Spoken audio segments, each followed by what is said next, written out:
The importance of just having positive relationships and actually taking the time to know the people that you work with. Because I think that's just so important with just building community and just understanding the people that you work with, understanding, how different people learn, understanding different ways to explain and give expectations and laying out, what you expect of people and just being clear. I would also, add to that just being clear about roles and responsibilities because I'm one who is a firm believer in making sure that I do my part and I train people in a way that they can do their job well. Hello, everyone, and welcome to the Brighter Together podcast. My name is Janet Courtney, and my guest today is Alisha Love.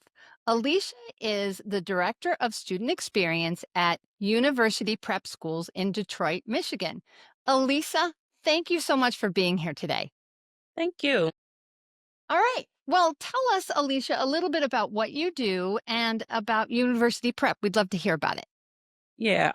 Well, again, my name is Alisha Love. I am our director of student experience. It's also referred to crew experience because crew is one of the pillars of University Prep Schools. It is a school district that is located in downtown in the heart of Detroit. And we have 10 schools within our district, 4 elementary, 3 middle, and then we have 3 high schools. And so I serve with our home office at the district level, and I work with all of our schools and I support them with a system that we call crew.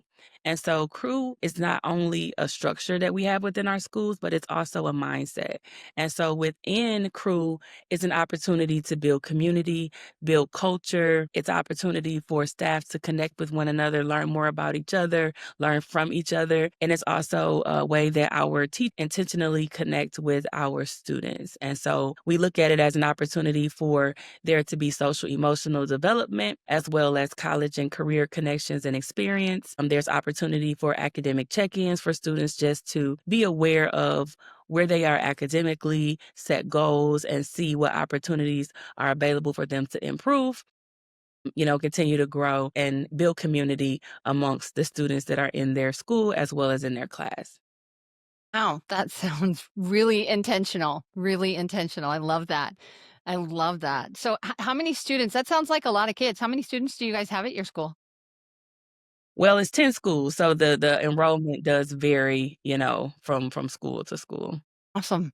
And so, how did you get into this role? To give me a little bit of your background and how you because I know you've been there for 10 years. Is that right? Did I read that right? No, this is actually I'm finishing up my 3rd year here. Third year. Okay, I apologize. Yeah, I've been an educator, though, for over 16 years, and 16 years. so Okay. I've been, in the school system as a teacher, a paraprofessional. I've been a tutor, a mentor, and then, most recently before coming into this role, I was, a school administrator, and so I've had an opportunity to work at the elementary level, the middle school level, as well as the high school level. That's nice. And you mostly work with high schoolers now, is that right? Nope, I work with all of our All of students them. across the Okay. whole district.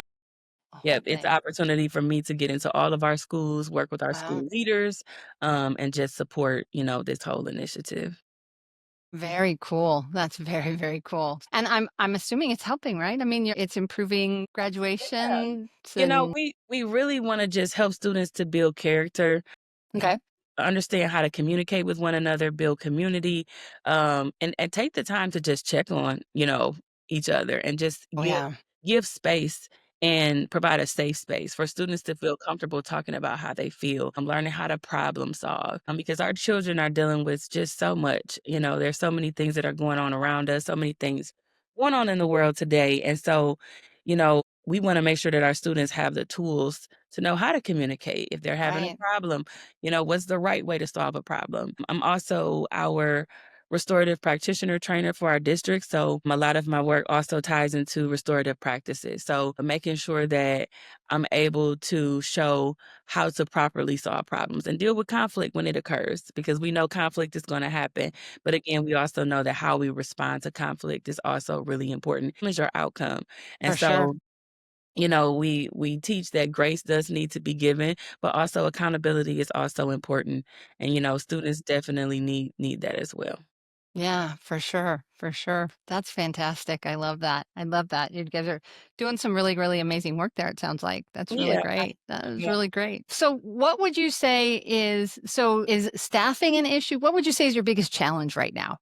I mean, I know you've got a lot you're dealing with inner city Detroit and there's all of that, but what would you say in your job is your biggest challenge right now? I It would sounds like just you're good at your job. I love that you're hesitating. That's fantastic.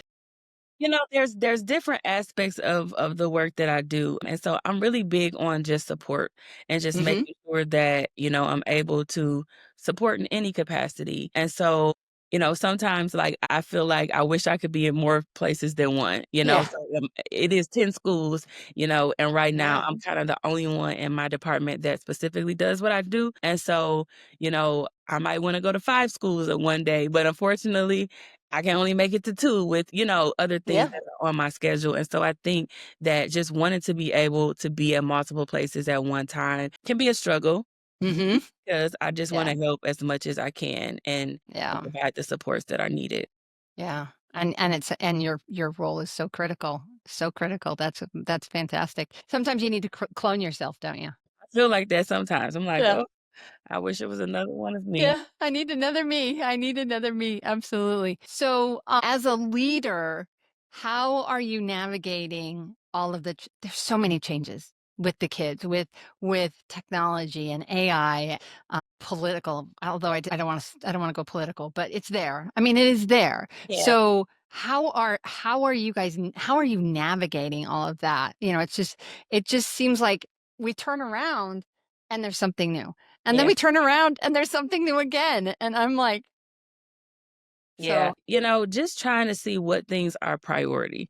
You know, very good. There's a lot of things that are on the table, and so, as I mentioned, it is 10 schools, and the needs might vary from school to school. So Mhm. what might be a priority at one school might not be a priority in another school, and so just knowing what are the actual needs of this particular campus, what supports would this school need, what resources do they need, and I think just taking the time to, give surveys, gather data, check in with people, and just see what's going on, what is it that you need, how can I support? And just getting that information just lets, me know what I need to do and what drives my work. And Right. so it may vary, like I say, from campus to campus, Well, but and you're talking about one campus is elementary, one's middle. I know you had I didn't write the numbers down, but multiple elementary schools, multiple middle schools, and you said 2 high schools, right? 3. 3 high schools. Okay. So what you're doing at a high school is gonna be different than what you're doing at an elementary school.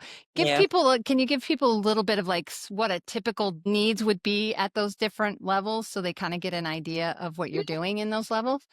Yeah, sometimes, I take a look at maybe the suspension reports and I might see, hey, what are some of the harms that I see that are most frequently happening at this campus and that campus? And then, I look and see, okay, if I notice that there's an uptick in fights at this campus, let's see what are we doing, with these students or what message are we sending regarding fighting? And then we talk Mhm. about what opportunities for professional development might exist or what type of team meetings can we have? And even breaking it down, is it 6th grade that seems to have the most fights, or is it 8th A grade? grade level, yeah. Mhm. So For even sure. breaking it down to, is this like a school-wide thing? Is this a grade level thing? What's actually happening that's causing fights to be such, a big thing at this campus. So just trying to dissect and look at the why Mhm. behind the data. Like if the data says this, why does it say this? And then, Mhm.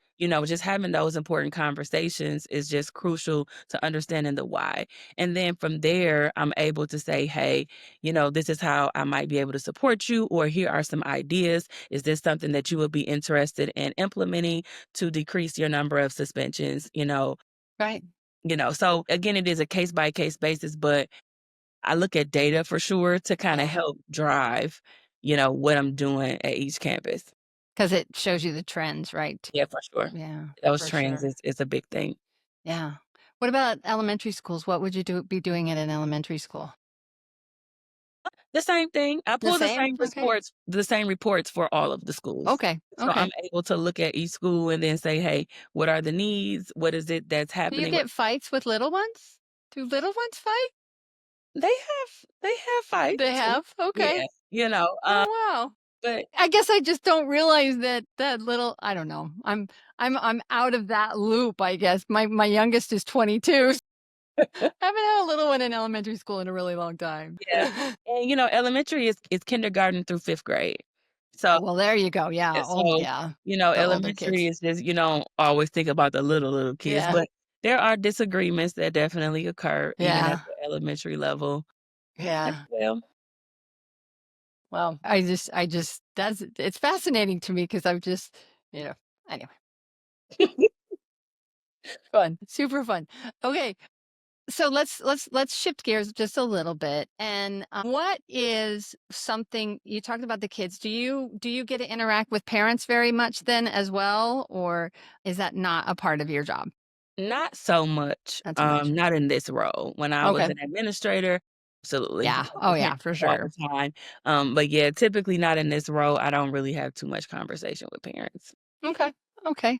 Um, if you could ask another leader who's done something in your position or similar, what's one of the things that you would want someone else to tell you? Or what would be something that you'd like to have or share? Even what would you share with someone who's coming into a role like this? What would you share with them? Would share the importance of just having positive relationships and actually taking the time to know the people that you work with. Because I think that's just so important with just building community and just understanding the people that you work with, understanding, how different people learn, Mhm. understanding different ways to explain and give expectations and laying out, what you expect of people and just being clear. I would also, add to that just being clear about roles and responsibilities because I'm one who is a firm believer in making sure that I do my part and I train people in a way that they can do their job well. Mhm. And so, I want people to be successful at their job.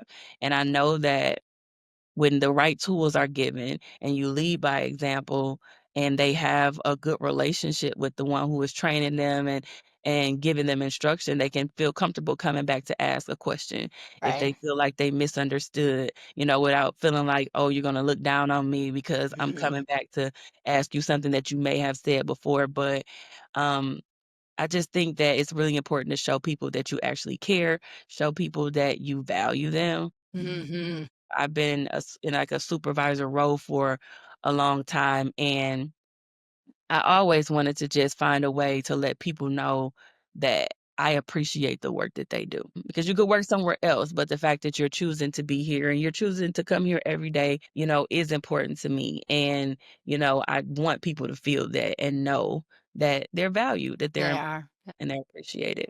Yeah. Getting up and doing it and serving the kids and being there for Yeah. them.